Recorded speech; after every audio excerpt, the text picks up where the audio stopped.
네, 오늘 우리가 열왕기하 2장을 함께 읽었습니다. 오늘 말씀을 통해서 깨닫는 은혜와 또 응답받는 축복이 넘쳐나게 되시기를 바랍니다.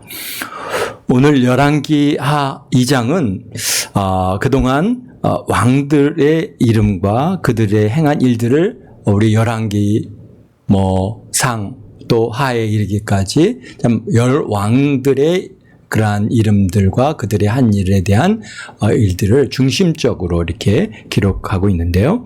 결국 인간 왕들이 그릇된 길로 가고 또 우상 숭배와 죄악의 길로 감으로 하나님께로부터 많은 징계와 책망을 들었지만 잠시는 돌이키는 것 같더니 결국 인간의 실성을 버리지 못하고 여호와 하나님을 버리고 바알 숭배와 아세라 숭배에 빠져 죄악된 길에서 벗어나지 못하고 있다는 것을 사실은 열왕기를 통해서 보여주고 있습니다. 그러니까 열왕기를 기록한 주요 목적이 왜 우리가 망했는가, 왜 우리가 이렇게 바벨론으로 포로로 끌려와서 이렇게 정말 노예와 같이 이렇게 살아야 되는가라고 하는 그런 자성적인 내용들을 담고 있다 보니까 이제 그분들의 앞서 이제 이스라엘의 왕들의 삶이 어땠는가라고 하는 것을 기록하는데 그들의 죄악된 우리가 일반적인 모든 역사설들은 다 왕들을 갖다가 좋은 점, 잘한 점,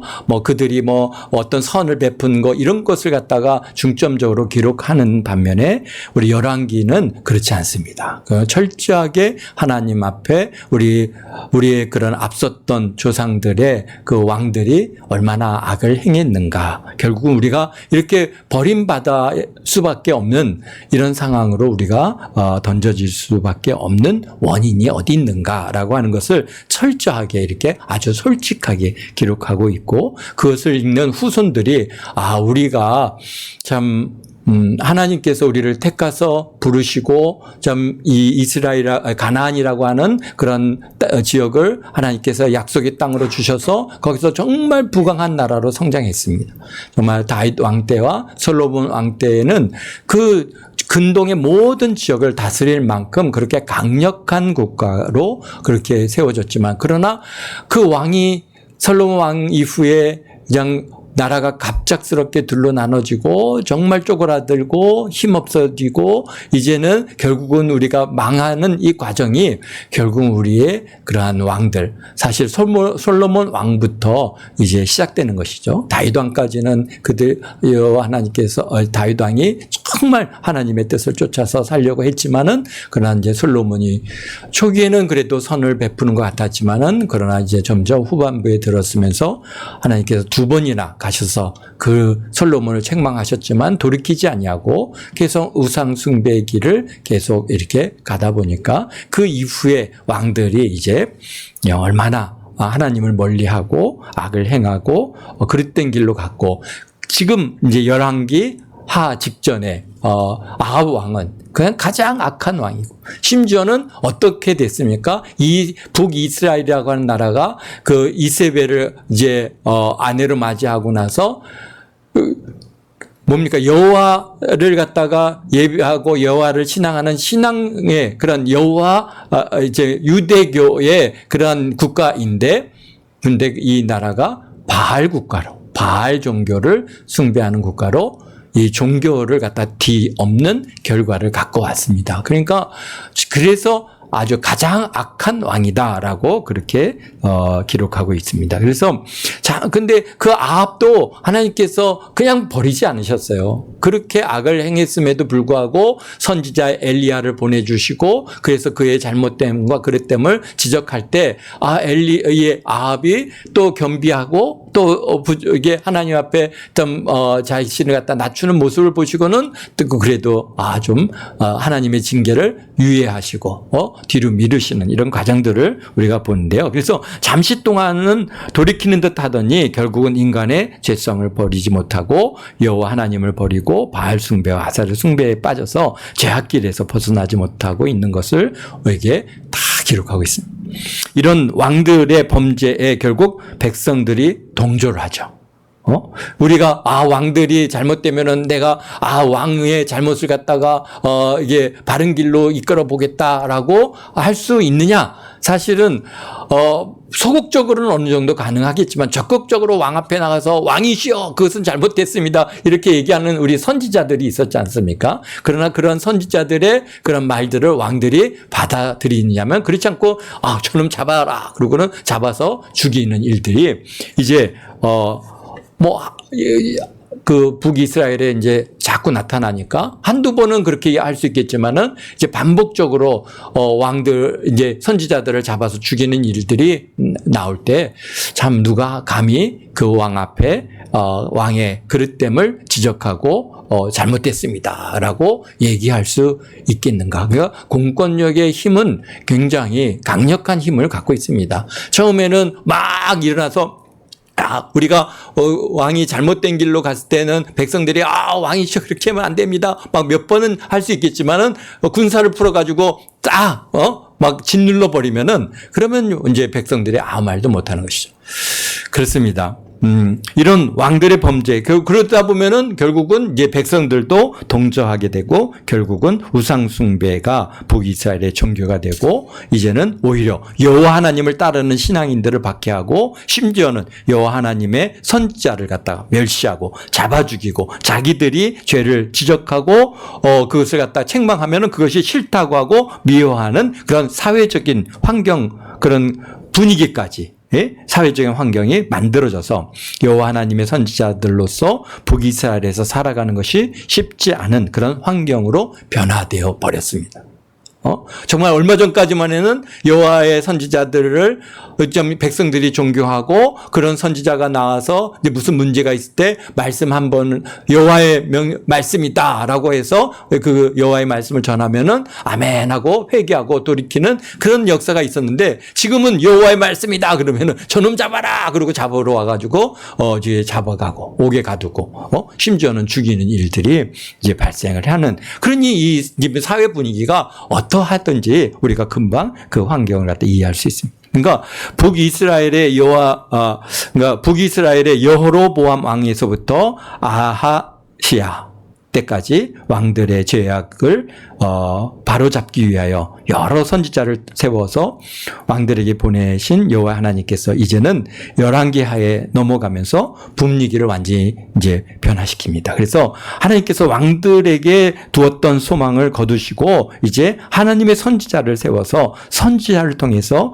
이스라엘과 유다를 이끌어 가시는 그런 전환점이 바로 2장의 이제 우리 열왕기하 2장입니다. 그래서 여기는 열왕기 완전히 어디에 그러니까 엘리야와 엘리사의 그 여호와의 선지자 두 분에 대한, 그러니까 이제 리더십이 엘리야에서부터 엘리사로 넘어가는 과정을 이렇게 이제 기록해 주고 계신데요. 그동안에는 어느 왕이 죽고 누가 왕이 되었다라고 하는 그런 역사적인 내용들을 담고 있다면은 이제 우리 2장에서는 왕의 이름은 없고 엘리야 선지자가 이 땅에서 사역을 마치고 하늘로 올라가심과 그 뒤에 이어 엘리사 선지자에게 성령의 역사가 갑절이나 더해지는 그러한 과정들을 기록해 주고 계십니다. 그러니까 영적 리더십이 변화를 이제 선지자 사역의 계승을 지금 보여주고 계시는데요. 참 왜 이것을 기록해 주셨을까? 많은 의미들이 있겠지만은 오늘 우리 이 시대에 우리 또 정말 이렇게 교회의 목회자의 리더십이 또 다음 세대로 넘어가는 이런 과정들도 결국은 이것과 크게 차이가 없다라고 하는 것이죠. 그렇기 때문에 좀 우리가 좀 그런 전수함이 있으시면은 제가 또 이렇게 구체적으로 그런 얘기들을 이제 나눌 수 있겠지만은, 그러나 우리 그런 다음 세대를 이어갈 우리 전사님이 지금 이제 안 계시니까 이런 내용들은 그냥 이렇게 쉽게 좀 넘어가도록 하겠습니다. 그렇습니다. 우리 보니까 이제 열왕기상 19장 19절에서 21절에 보면 엘리야 선지자가 엘리사를 찾아가서 제자로 부르신 후에 10년 정도 함께 지내면서 엘리사는 엘리야 선지자를 수종 들었다라고 그렇게 기록하고 있습니다. 그러니까 엘리사는 엘리야 선지자를 갖다가 수종 들면서 말씀으로 훈련받고 기도 훈련받고 순종의 훈련받고 그래서 선지자로서 꼭 필요한 훈련들을 그렇게 하나님께서 엘리야 선지자를 통해서 엘리사를 훈련하십니다. 이런 훈련이 이제 거기서 끝나는 게 아니라 더 체계화돼서 그리고 또 조직화되어서 이제 선지자 학교가 세워지고 그곳에 들어와서 교육을 받고 훈련을 받는 신학생, 곧 선지자들의 제자들이 이제 많이 일어나고 있는데 오늘도 우리가 읽어보면은 뭐 각 지역마다 선지자 제자들이 있는 것을 우리가 이제 볼 수 있는데요. 그런 것들이 이제 이런 훈련의 과정들로 그래서 하나님께서는 이 관심의 대상이 이제 왕들에게부터 이제는 사실 선지자도 그래서 열왕기 하는 선지자서다라고 얘기할 만큼 그렇게 불려질 수 있을 만큼 이 선지자, 특히 엘리사 선지자를 통해서 이루어진 그 놀라운 일들을 아주 자세하게 기록해 주고 계십니다. 사실 앞서서 우리 열왕기 상에서 엘리야 선지자도 어마어마한 일들을 행했지만은 그분의 사역들이 그냥 단편적으로 조금 이렇게 기록되어 있을 뿐인데 반면에 엘리사에 대해서는 굉장히 이제 구체적으로 기록되어지는 것을 그래서 열왕기 하의 중심은 엘리사 선지자와 그 다음에 이사야 선지자로 이루어지는 두 분의 그런 사역의 기록이다라고 볼 수 있을 만큼 그렇게 구체적으로 하나님의 관심이 이제 이 왕들에게서 떠나고 그 다음에 선지자에게 관심을 두고 계신 것을 우리가 볼 수 있습니다.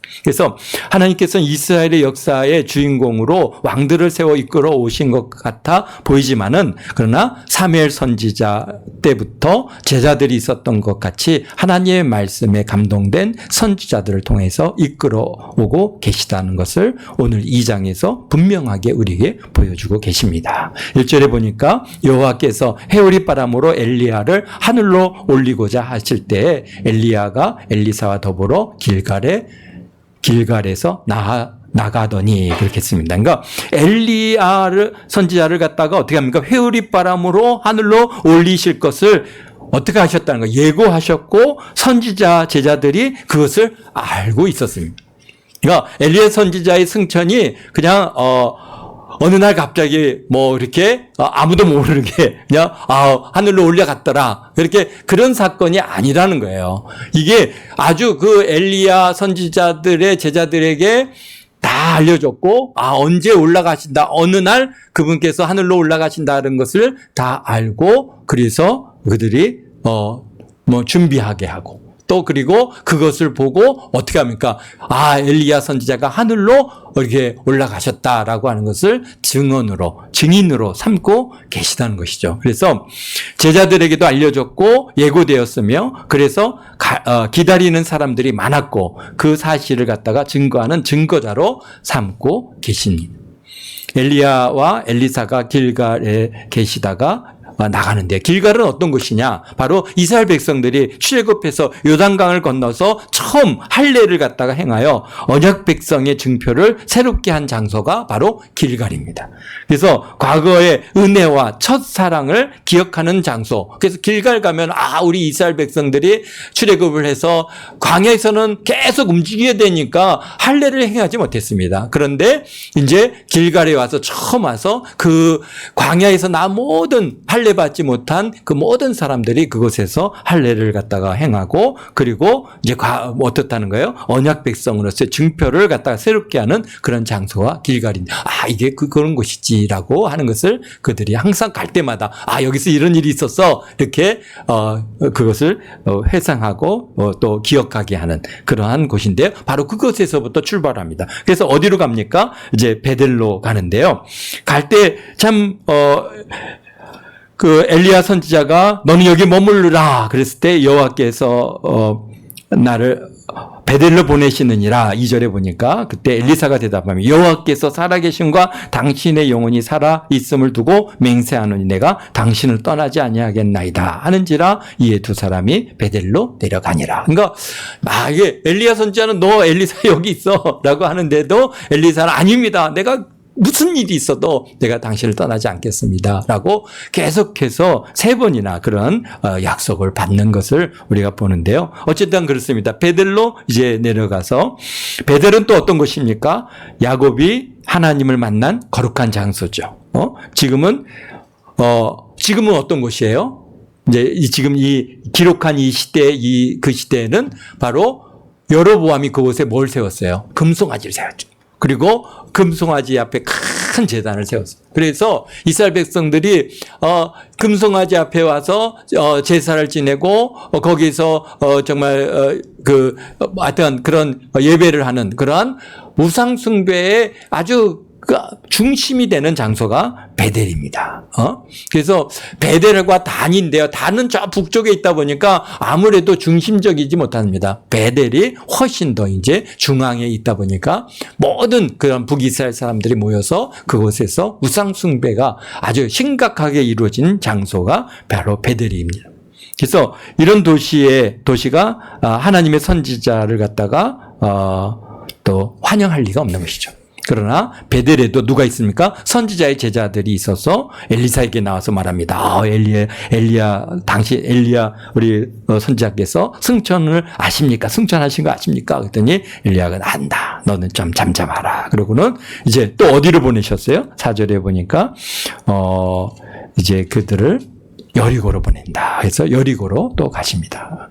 여리고는 또 어떤 역사가 있어요? 이스라엘 백성들이 정말 가나안 땅에 들어와서 첫 성이죠. 그 성을 갖다가 하루에 한 바퀴씩, 또 마지막 날은 7바퀴를 돌아서 그 성을 갖다가 점령하고 그 성벽이 무너진 그런 첫 성이요. 또 영적으로는 황폐해지고 저주 아래 놓여있는 세상을 또 상징하는 곳이 여리고다라고. 그래서 사실은 여리고 갖다가 다시 증건하지 말고 성을 갖다가 다시 세우지 말라고 했는데도 불구하고 그것을 갖다가 이제 세우고 성을 갖다가 회복하는 이런 일들이 또 이루어지고 있습니다. 어쨌든가 여리고에 있는 제자들도 엘리야 선지자의 승천을 알고 엘리사에게 똑같이 묻습니다. 그러니까 오늘 엘리야께서 하늘로 올라가실 것을 아십니까? 라고 하니까 안다. 그러면서 너희도 잠잠하라. 6절에 이번에는 어디로 가시냐면은 요단으로 보내십니다. 요단은 이스라엘 백성이 광야 생활을 마치고 약속의 땅 가나안으로 건너간 경계가 바로 요단인데요. 참으로 이 세상의 삶을 마감하고 하늘 번향으로 나아가는 그런 관문으로서의 의미를 갖고 있습니다. 그래서 우리가 요단강 건너가 만나리라고, 그래서 요단이라고 하는 의미가 여러 의미를 갖고 있습니다. 어쨌든가 이스라엘 땅을 갖다가 남북으로 가르는 그러한 이제 강이기도 하고, 또 우리가 영적으로는 이스라엘 백성들이 이제 그 모든 광야 생활을 마치고 요단강을 건너서 약속의 땅 가나안 땅으로 들어간 그런 요단이기도 하고, 오늘 우리가 영적으로는 우리가 이 세상을 삶을 다 마치고 또 요단강을 건너서 또 우리 본향인 우리 저 천국에 가는 그런 곳이 이 요단인데요. 그런 요단으로 이제 가게 하셨습니다. 근데 이 건너는 방식이 좀 여기에 이제 8절에 기록되어 있는데, 엘리야 선지자께서 겉옷을 갖다가 딱 벗어서 그것을 둘둘둘둘 말더니 그 어떻게 합니까? 물을 갖다가 탁 치니까 물이 딱 갈라집니다. 그래서 두 사람이 마른 땅 위로 건너갔습니다.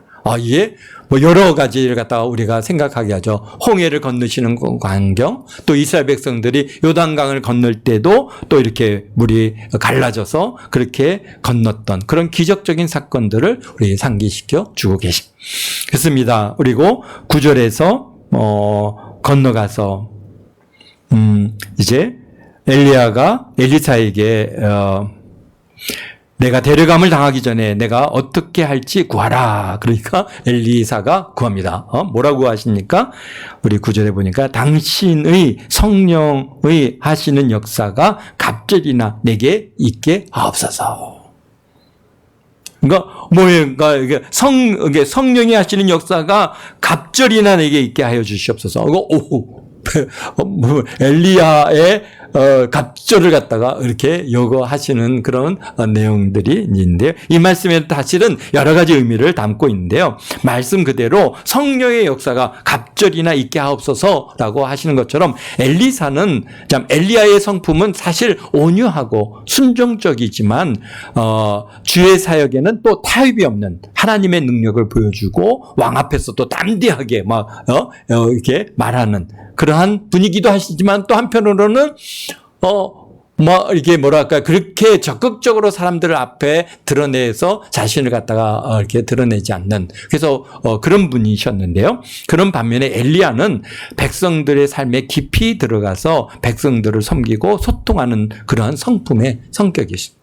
또 반면에 또 어떻습니까? 우리 24절에 보는 것처럼 불같은 그런 성격을 가지고 계신 분이 바로 이제 우리 엘리사 선지자이십니다. 그래서 앞으로 이제 엘리사 선지자의 삶을 갖다가 우리가 쭉 하니 11개의 하를 통해서 이제 기록되어진 내용들을 우리가 보게 되겠는데요. 정말 사람들 속에 들어가서 사람들과 소통하는 그런 모습들을 많이 보여주십니다. 정말 다양한 기적과 기사를 행하셨던 행하셨고 행동하는 그런 선지자가 엘리사 선지자였습니다. 그래서 또 그다음 그뿐만 아니라 신학교를 갖다가 체계화해서 어찌하든지 이스라엘이 영적으로 회복시키기 위해서 무단히 노력했던 그런 분이 엘리사 선지자입니다. 그래서 갑절의 영감을 갖다가 주옵소서의 의미는 또 한편으로는 갑절이란 이 말은 사실은 신명기 21장 17절에 보면 누구에게 갑절을 주냐면 장자에게 갑절의 기업을 갖다가 받게 되어 있습니다. 그래서 우리가 이게 부모가 자녀들에게 유산을 나눠줄 때 어떻게 그 유산에 장자에게는 갑절을 주고 나머지는 이제 하나씩 주게 되어 있습니다. 그래서 갑절이라고 하는 의미는 사실은 장자라고 하는 의미를 갖고 있습니다. 그래서 곧 이 요구는 당신의 장자가 되게 하여 주옵소서라고 하는 그런 의미도 담고 있습니다. 그래서 능력을 2배로 달라는 의미보다는 당신의 사명을 이어받는 참된 후계자가 되게 해 달라고 고백을 하고 있는 것입니다. 그래서 그렇죠. 장자가 아버지 부모의 그러한 이제 기업을 대부분 물려받아서 그 부모의 일들을 이어가는 것처럼 엘리야의 그 선지자로서의 그 귀한 사역을 엘리사가 내게 그것을 이어갈 수 있게 내게 갑절의 그러한 성령의 역사가 갑절이나 내게 있게 해달라라고 요청하고 있는 것입니다. 그래서 10절에서 이렇게 보면은 이제 뭐라고 우리 아시냐면은 이르시되 어려운 일을 구하는구나. 그러니까 왜 그렇겠습니까? 사실 장자권은 엘리야가 주고 싶다고 주는 게 아니지 않습니까? 결국은 이것은 성령은 하나님께서 주시는 것이기 때문에 그래서 뭐라고 합니까? 내가 올라가는 것을 보면 엘리야가 하늘로 올라간 후에 성령이 엘리사의 갑절이나 역사하셨다라고 하는 것을 통해서 보는 것처럼 내가 올라가는 것을 보면은 내가 그것이 이루어지리라고 말씀하시죠. 그래서 마침내 마치 우리 예수님께서 승천하신 후에 성령님께서 강림하셔서 예수님의 제자들에게 임하셨고 성령을 통하여 강력한 역사가 나타난 것을 미리 사실은 여기서 보여주고 있습니다. 그래서 이게 엘리야가 올라간 이후에 성령이 강력하게 엘리사에게 역사에서 갑절이나 더하는 것처럼 우리 예수님께서 부활 승천하시고 그분이 제자들이 사실은 아무 능력이 없었잖아요. 그런데 성령이 강림하신 이후에 그들은 정말 강력한 그런 하나님의 전도자로서 안진뱅이를 일으키기도 하시고 죽은 자를 살리기도 하시고 하는 그런 능력 있는 우리 역사를 나타내 보여주는 것처럼 그러한 예표로서의 보여주는 모습이다. 오늘 우리가 그런 것들을 좀 생각해 볼 수 있습니다. 11절에서 본래 불수레와 불말들이 두 사람을 다 갈라놓습니다. 그러니까 이제 둘이 이렇게 있을 때 불수레와 불말이 쫙 와서 두 분 사이를 갖다 가른 거예요. 가르고 나니까 회오리 바람 팍 불어서 엘리야를 갖다 싹 들어 하늘로 올라가시더라. 근데 올라가면서 뭘 어떻게 했어요? 그분이 겉옷을 탁 떨어뜨렸죠. 엘리야 선지자가 하늘로 올라가시는 중에 엘리야 몸에 겉옷이 이제 떨어져서 엘리사가 그것을 받게 됐고, 그래서 자기 겉옷을 찢고 이제 엘리야 그 몸에서 떨어진 겉옷을 들고 이제 돌아옵니다. 근데 그 올라가는 모습을 보고 내 아버지요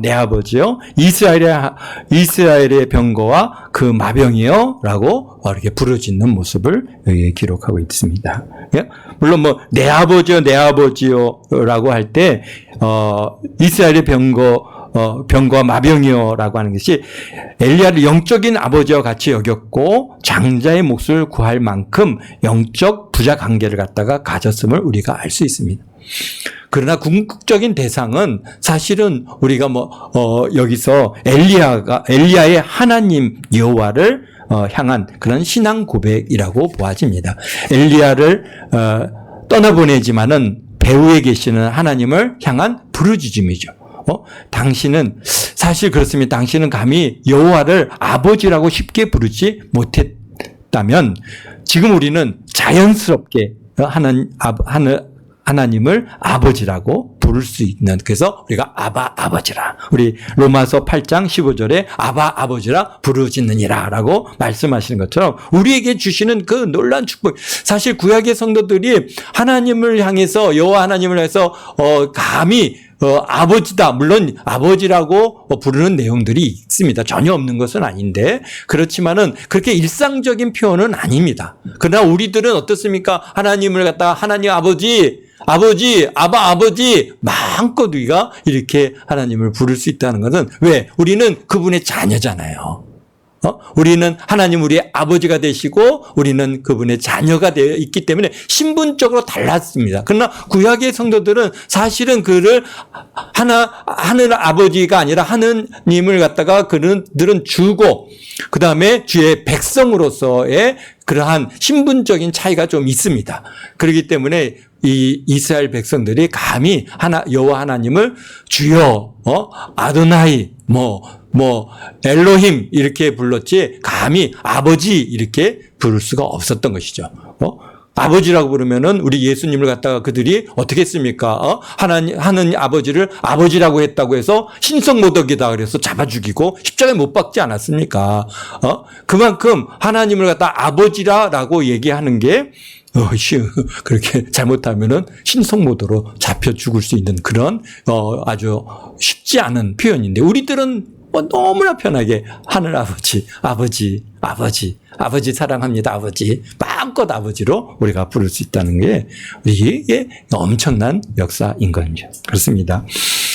우리 14절에 보니까 엘리야의 몸에서 떨어진 그의 겉옷을 가지고 물을 치며 이르되 엘리야의 하나님 여호와는 어디 계십니까 하고 그도 물을 치매 물이 이리저리로 갈라지니라. 그래서 엘리야의 몸에서 떨어진 그 겉옷을 가지고 물을 쳤습니다. 물을 치니까 엘리사도 그 요단물이 갈라지니까 그것을 갖다가 또 여리고의 그 제자들이 멀리서 보고 있는 거예요.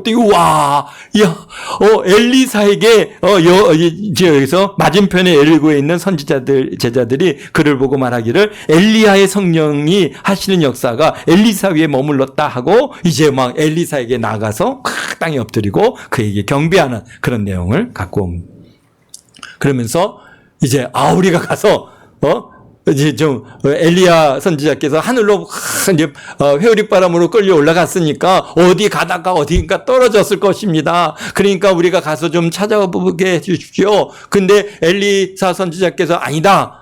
찾을 필요 없다. 그렇게 했는데도 아닙니다. 우리 50명이나 있는데 얘네들이 가갖고 그냥 다 찾아보겠습니다. 막 계속 매달리니까 이제 그래 알았어요. 다녀와봐.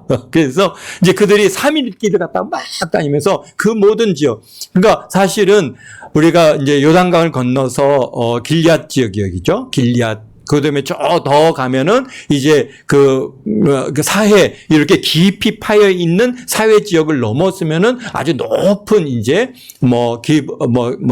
이제 거기에 높은 산들이 쭉하니 산악으로 이루어지는 이제 요르단으로 이어지는 지역인데요. 그 지역들을 다 돌아본 겁니다. 그리고는 없습니다.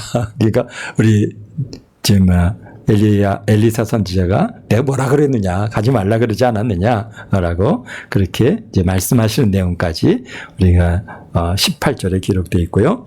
이제 19절에서부터 22절에 보면은 이제 또 이제 실질적으로 이제 엘리사를 통해서 하나님께서 놀라운 이적들과 기적들을 이제 기록해 주고 계신데, 그 중에 하나가 이제 여리고 성이 물이 굉장히 풍성한 곳입니다. 여리고가 왜 그러다 보면은 이제 아주 지형이 이게 좀 낮습니다. 낮다 보니까 이제 이 산악 지역으로부터 내려오는 이 이제 수압위에서 자연스럽게 샘터가 있어요. 그래서 몇 개가 3군데가 아주 유명한 샘터가 있는데요. 그 샘 솟는 물이 나오는 그곳이 있는데, 그런데 그 물이 이게 질이 안 좋은 거예요. 쉽게 얘기해서 이제 뭔가 성분들이 많이 이렇게 섞여 있는 그런 이제 물인데, 이래서 열매가 제대로 맺지 않고 자꾸 이제 죽습니다라고. 그러니까 가서 3그릇에 소금을 갖고 와서 그 샘의 그러한 물의 근원인 곳에다가 그 뿌리면서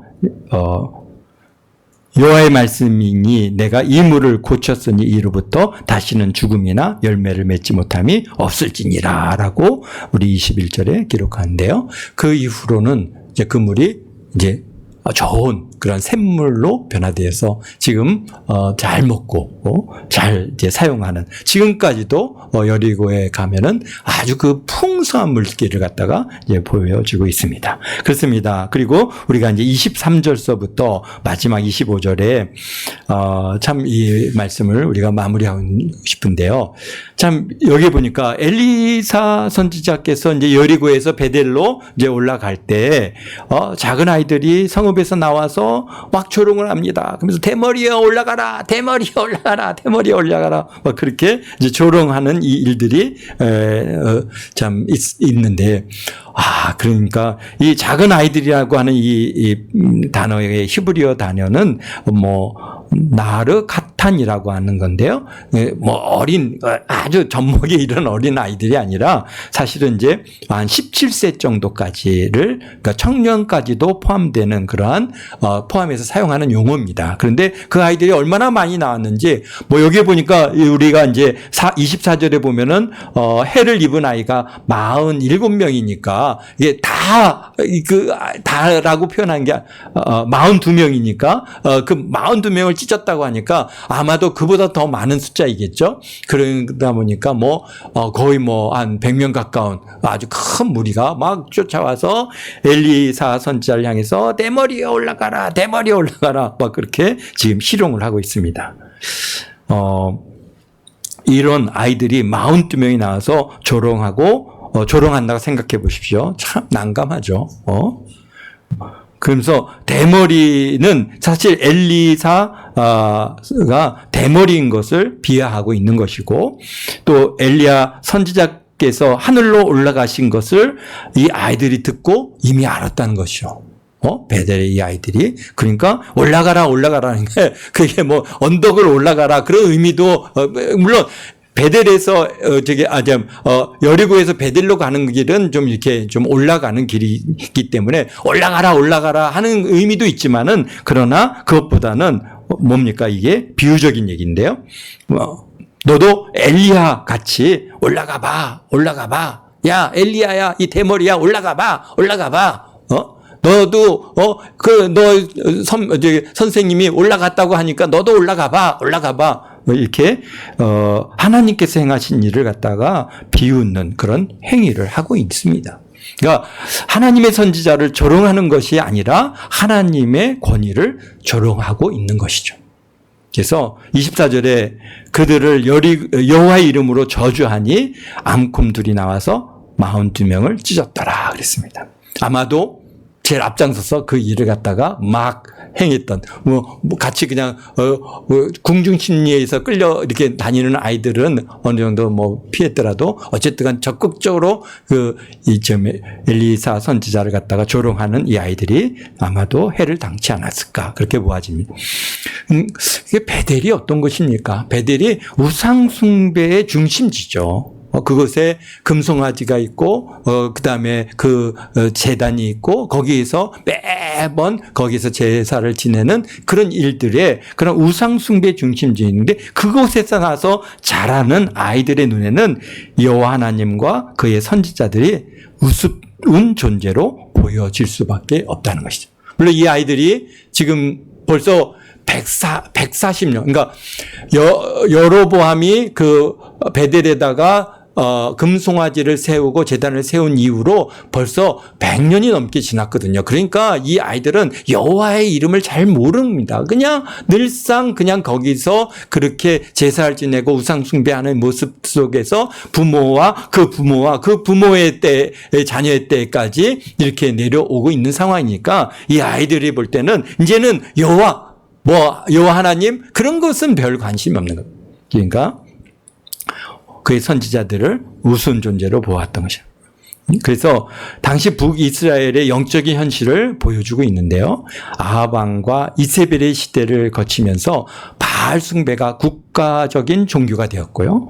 하나님의 선지자들은 핍박을 받았고 심지어는 그들이 그냥 잡아들일 수 없으니까 온갖 파렴치범으로 몰아서 잡아 넣는 것이죠.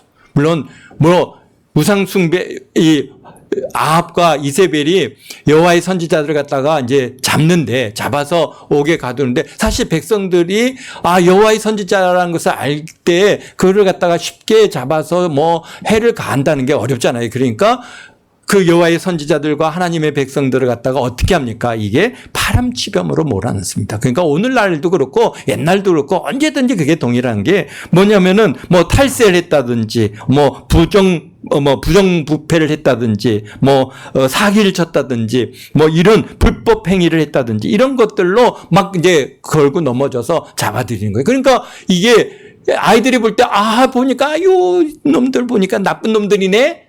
우스운 놈들이네. 그렇게 보여지는 것이죠. 그래서 사람들이 눈에는 천하의 나쁜 놈으로 보이기에 대놓고 조롱하는 것입니다. 백성들은 하나님의 말씀보다 왕과 우상을 더 따랐던 것이죠. 이런 사회적인 환경에서 자란 아이들이 거침없이 교회를 욕하고 선지자를 희롱하고 조롱하게 되는 것입니다. 그래서 오늘날 교회와 목회자가 비난을 받는 시대를 살고 있습니다. 엘리사 시대나 지금이나 크게 다를 것이 없는 것이죠. 그러나 혹시 우리가 비난받을 잘못된 부분이 있다면 회개해야죠. 그렇습니다. 교회를 향해서 이 세상 정부가 교회를 갖다가 이제 핍박을 가할 때 세상의 기준으로 우리 교회를 갖다가 자꾸 판단을 합니다. 재정을 사용하는 일에 대해서 또는 사람을 갖다가 이렇게 이제 일을 같이 하는 일에 대해서 여러 가지 세상의 법에 너네들 이 세상 법 안 지켜? 그러면 너네들은 불법하는 집단이야. 이렇게 몰아가는 것이죠. 그러다 보니까 우리는 하나님의 뜻을 따라서 우리는 하나님의 뜻을 따라가는 것이다라고 아무리 얘기해도 그것을 갖다가 받아들여지지 않습니다. 그래서